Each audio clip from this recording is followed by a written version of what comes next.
Definite గా వీడి collections లో కొత్త రికార్డ్ క్రియేట్ చేస్తాడు సార్. ప్రభాస్ గారు కల్కి అయితే కాదు. చెప్పిన అర్థం కదరా, నీకు చెప్పిన అర్థం కదరా. అసలు ట్రాన్సిషన్స్ అంటే మలయాళం మూవీ భయ్య.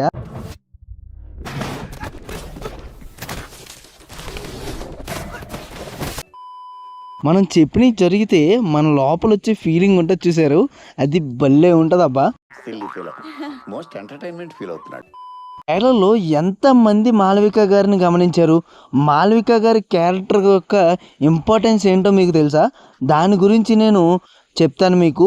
ఆ క్యారెక్టర్ యొక్క ఇంపార్టెన్స్, ఆ క్యారెక్టర్ దేనికి తీసుకొచ్చారు అనేది కూడా నేను మీకు క్లియర్గా చెప్తాను. చెప్పు. ప్రొడక్షన్ వాల్యూస్, మీకు ఏ మాత్రం మోరల్ వాల్యూస్ ఉన్నా, మానవత్వం ఉన్న ఫ్యాన్స్ని, ఆడియన్స్ని ఇంతసేపు వేయించేస్తారా? 6 అన్నారు, 8 అన్నారు, 8:40 అన్నారు, చివరికి 9:15 రిలీజ్ చేశారు. ఎంతసేపు వెయిట్ చేయాలండి ట్రైలర్ కోసం? అంతా వెయిట్ చేసిన తర్వాత ట్రైలర్ నన్ను సాటిస్ఫై చేసిందా లేదా, ట్రైలర్ నాకు నచ్చిందా లేదా, నచ్చితే నా రియాక్షన్ ఎలా ఉంది, నాకు నచ్చనివి ఏమున్నాయి ట్రైలర్లో, అవన్నీ మీతో డిస్కస్ చేయడానికి మీ ముందుకైతే వచ్చాను. వీడియోని ఎక్కడ స్కిప్ చేయకుండా చివరిదాకా అయితే చూసేయండి. చూడండి అక్కడ ఏముందో. మనకి బిగినింగ్ వచ్చేసి అశ్వత్థామ వాయిస్, అదేనండి మన అమితాబ్ బచ్చన్ గారు వాయిస్తో స్టార్ట్ అవుతుంది. మేబీ మూవీలో మనకి వరల్డ్ మొత్తం ఇంట్రడ్యూస్ చేసిన తర్వాత, మనకి మూవీ కాస్త అలవాటు అయిన తర్వాత ఒక పావు గంటకో అరగంటకో ఈ ఇంట్రడక్షన్ సీన్తోనే మనకి మూవీ స్టార్ట్ అవుతుంది, స్టోరీలోకి మనల్ని తీసుకెళ్తాడని నాకైతే అనిపించింది ఫస్ట్ షాట్ చూడగానే. సెకండ్ ట్రైలర్లో ఓపెన్గా మనకు చెప్పేశారు, మన ప్రభాస్ గారు కల్కి అయితే కాదు. ఆల్రెడీ మనం మన ఛానల్లో పెట్టిన డికోడింగ్ వీడియోలో అయితే చెప్పేశాం. ఆ వీడియో చూడకపోతే కనుక ఇక్కడ కింద డిస్క్రిప్షన్లోను అలాగే కామెంట్ సెక్షన్లోను లింక్ అయితే ఇస్తాను, వెళ్ళి చూసేయండి. అది కూడా చాలా ఇంట్రెస్టింగ్గా ఉంటుంది. ఓకే. పర్టికులర్గా నేను బాహుబలిలో చూసిన ట్రాన్సాక్షన్ తర్వాత చూసిన బెస్ట్ ట్రాన్సాక్షన్స్ ఏంటంటే మలయాళం నుంచి వచ్చిన మూవీ ట్రాన్సాక్షన్సే చూశాను. మీలో ఎవరైనా ఇంకా మంచి ట్రాన్సాక్షన్ చూస్తుంటే కింద కామెంట్ చేయండి. అసలు ట్రాన్సాక్షన్స్ అంటే మలయాళం మూవీ భయ్య. ఈ మధ్యన వచ్చిన మంజుమల్ బాయ్స్లో ట్రాన్సాక్షన్ అయితే one of the best and my favourite transaction అయిపోయింది. లేటర్ ఇప్పుడుకు ప్రెసెంట్ నా ఫేవరెట్ ట్రాన్సాక్షన్ ఏంటంటే ఈ ట్రైలర్లో చూసిన బెస్ట్ ట్రాన్సాక్షన్ అనిపించింది. ఆ ట్రాన్సాక్షన్ ఇప్పుడు మీరు స్క్రీన్ పైన అయితే చూడొచ్చు.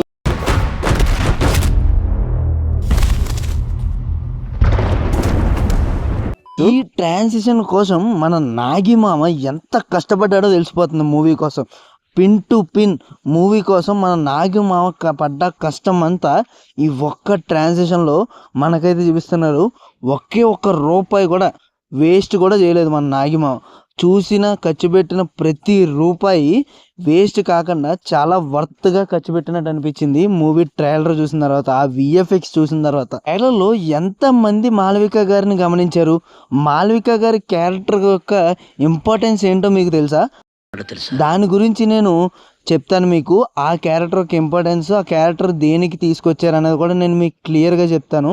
వీడియోని మాత్రం ఈ పాటికి చూసుంటే ఇంతవరకు లైక్ అయితే చేయండి, దీనికోసమైనా లైక్ చేయండి, అలాగే షేర్ చేయండి. ఇక మాళవిక గారి క్యారెక్టర్ గురించి వచ్చేస్తే మన అశ్వత్థామ, అదేనండి మన అమితాబ్ బచ్చన్ గారికి అశ్వత్థామ క్యారెక్టర్ అయితే ఇచ్చారు కదా. అశ్వత్థామ ఏంటంటే మహాభారతం ప్రకారం ఆయన బ్రహ్మాస్త్రాన్ని సంధిస్తాడు. అది ఉపసంహరించుకోవడం ఆయనకి రాదనమాట. రాకపోయేసరికి ఎవరి మీదకి వదలాలని ఆలోచిస్తున్నప్పుడు పాండవుల వంశమే ఇంక ఉండకూడదని చెప్పి అభిమన్యుడి భార్య అయిన మాళవిక గారి క్యారెక్టర్ రోల్ చేస్తున్నారు కదా, ఆవిడ అభిమన్యుడి భార్య అనమాట. ఆవిడ మీదకి వదులుతాడు, ఆవిడ కడుపులో ఉన్న బిడ్డ మీదకి వదులుతాడు అనమాట, పాండవుల యొక్క వంశాన్ని నాశనం చేయడానికి. ఆ సీన్ ఎక్సలెంట్గా చూపించారండి. అస్సలు ఎక్స్పెక్ట్ చేయలేదు ఆ సీన్ చూపిస్తారని. ఈ సీన్ గట్ట మొత్తం చూసిన తర్వాత నాకేమనిపిస్తుందంటే ఇందులో మనకి అర్జున్ని, కృష్ణుణ్ణి అందరినీ మనకి చూపిస్తాడని చెప్పి అనిపిస్తుంది. వాళ్ళందరినీ స్క్రీన్ పైన చూస్తుంటే మనకి గూస్ బాంబ్స్ అనే చెప్పాలి. ప్రతి నిమిషం గూస్ బంప్సే కదా జీ. ఎస్పెషల్గా ఈ ట్రాన్సాక్షన్ గురించి చెప్పాను కదా, ఆ ట్రాన్సాక్షన్ జరిగేటప్పుడు మాత్రం గూస్ బాంబ్స్ అనే చెప్పాలి. థియేటర్లో ఒక్కొక్కరు స్టాండింగ్ అవేషన్ ఇచ్చినా కూడా అస్సలు మొహమాట పడక్కర్లేదు. మొత్తానికి కమల్ హాసన్ గారు హైలైట్ అని చెప్పాలి. కమల్ హాసన్ గారిని ఫస్ట్ చూడగానే నా ఇంప్రెషన్ ఏంటంటే ఆయన దేవుడు అనిపించింది. ఈయన గాల్లో ఉన్నాడేంటి, ఈయన చుట్టూరు 5 బాల్ తిరుగుతున్నాయేంటి అనుకున్నా. తర్వాత కాసేపటికి ఆలోచించిన తర్వాత నాకు అర్థమైంది ఏంటంటే, మీరు అంజీ మూవీ రెఫరెన్స్ తీసుకుంటే ఒక వ్యక్తి అమరుడు అవ్వడానికి ఎడ్జ్ వరకు వెళ్తాడు. ఈ విధంగా ఈ సినిమాలో కూడా మన కమల్ హాసన్ గారు అమరుడు అవ్వాలనుకుని ఏవేవో ప్రయత్నాలు చేసి ఆయన బాడీలో ఉన్న 5 చక్రాస్ని ఆయన కంట్రోల్లో తెచ్చుకుంటారు. ఆయన చుట్టూరు ఉన్న 5 బాల్స్ అవే అని నేను అనుకుంటున్నా. ఎందుకంటే 5 చక్రాలను కంట్రోల్ చేయడం అంటే అంత ఈజీ అయితే కాదు. మీరు యోగా తెలిసిన వాళ్ళు అయితే మీకు ఇది ఐడియా ఉంటుంది. ట్రైలర్ 1 చూసినప్పుడు మీతో అన్న విజిలేసే సీన్లు పెద్ద ఏం లేవేంటి అన్నాను. నిజమే కదా. ఇప్పుడు ఈ ట్రైలర్ చూసే చెప్తున్నా, విజిలేసే సీన్లు అమేజింగ్ ఉన్నాయి. అసలు కంటిన్యూగా విజిల్ వేస్తూనే ఉండే సీన్లు కూడా ఉన్నాయన్నమాట. ఆ పర్టికులర్గా నేను విజిల్ వేసే సీన్ అని దేని గురించి అంటున్నానంటే, మన ప్రభాస్ గారు బుజ్జిని రోబోట్ కింద మార్చుకుని శంబాల మీదకి వెళ్ళిన సీన్ క్లైమాక్స్ ట్రైలర్లో వచ్చినప్పుడు అసలు విజిల్ వేయాలనిపించింది. ట్రైలర్ ఫోన్లో చూస్తున్నప్పుడే, థియేటర్లో చూస్తున్నప్పుడు ఇంకా చూసుకోండి, ఇంకా మీరే మీ ఊహ వదిలేస్తున్నా. బుజ్జిని ఎలా వాడుకుంటారా ఎందుకు ఇంత హైప్ ఇస్తున్నారు అనుకున్నా. నేను ఆల్రెడీ మీకు ఫస్ట్ ట్రైలర్ చూసినప్పుడే చెప్పా, బుజ్జి రోబోట్ కింద మారబోతుందని. ఇప్పుడు మీరు ఈ ట్రైలర్లో నేను చెప్పినట్టే జరిగింది. ఆయన రోబోట్ కింద మార్చారు బుజ్జిని. నాగిమామ ప్రభాస్ రోబోట్ వేసుకుని శంబాల మీదకి వెళ్ళాడు. ఫస్ట్ ట్రైలర్ రివ్యూలోనే నేను చెప్పాను అనమాట, మన బుజ్జి రోబోట్ కింద మారబోతుందని చెప్పి. మనం చెప్పినవి జరిగితే మన లోపల వచ్చే ఫీలింగ్ ఉంటుంది చూసారు, అది భలే ఉంటుంది అబ్బా. అదే జరిగింది. కాబట్టి కావాలంటే మీరు నా ఫస్ట్ ట్రైలర్ రివ్యూ అయితే చూడండి, అందులో ఖచ్చితంగా ఉంటుంది. ఇది కావాలంటే మీకు ఒకసారి వినిపిస్తా, వినేయండి. కామర్స్లో మన బుజ్జి ఒక రోబోట్ కింద మారబోతుంది అని మనకి ఒక గ్లిమ్స్లో అయితే చూపించారు. అది అసలు హైలైట్, అసలు మామూలు హైలైట్ కాదు మొత్తానికి.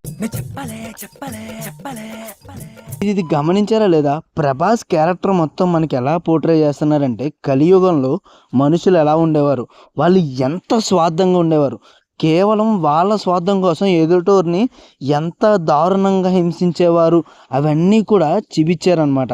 మన ప్రభాస్ క్యారెక్టర్ అనేది చాలా స్వార్థపూరితమైనది. అసలు అవతలోడు ఏమైతే మనకెందుకు, మనకు కావాల్సింది మనం దక్కించుకుందాం అనే స్వార్థమైన క్యారెక్టర్ మన ప్రభాస్ది. అది మన ప్రభాస్ది కాదండి, కలియుగంలో ఉన్న మనుషులందరి స్వార్థం యొక్క క్యారెక్టర్ ఒక ప్రభాస్లో డిస్ప్లే చేశాడు మనకి. సింపుల్గా చెప్పాలంటే ట్రైలర్ని ఫోన్లో చూస్తుంటూనే లేచి విజిలేపించేంత ఫీల్ అయితే వచ్చింది. సో థియేటర్లో చూడడానికి వెరీ వెరీ ఎక్సైటెడ్ అనమాట. మీరు ఎంత ఎక్సైటెడ్ ఉన్నారో కింద మీకు మాకు కామెంట్ బాక్స్లో అయితే షేర్ చేసుకోండి. మేము ఖచ్చితంగా మీ కామెంట్స్ అయితే చూస్తాం. ఫైనల్గా సెకండ్ ట్రైలర్ చూసాక నా ఒపీనియన్ ఏంటంటే, టైలర్ పగిలిపోయిందని మీకు తెలుసు. ये शो एकदम blockbuster. Pure goose bumps in ఫోన్లో ట్రైలర్లోనే కాదు, మనకి థియేటర్లో కూడా అదే రేంజ్ గూస్ బంప్స్ ఇస్తారని నేనైతే ఎక్స్పెక్ట్ చేస్తున్నాను. ద వీడియో ఫర్ గైస్, కల్కి మూవీ రివ్యూ కూడా మన ఛానల్లో వస్తుంది. సో అందుకు మీరు సబ్స్క్రైబ్ చేసుకుని పక్కన గంట సింబల్ని ఆన్లో పెట్టుకోండి. ఈ వీడియో మీకు ఖచ్చితంగా నచ్చే ఉంటుంది అనుకున్నాను. ఖచ్చితంగా వీడియోని లైక్ చేసి షేర్ చేయండి.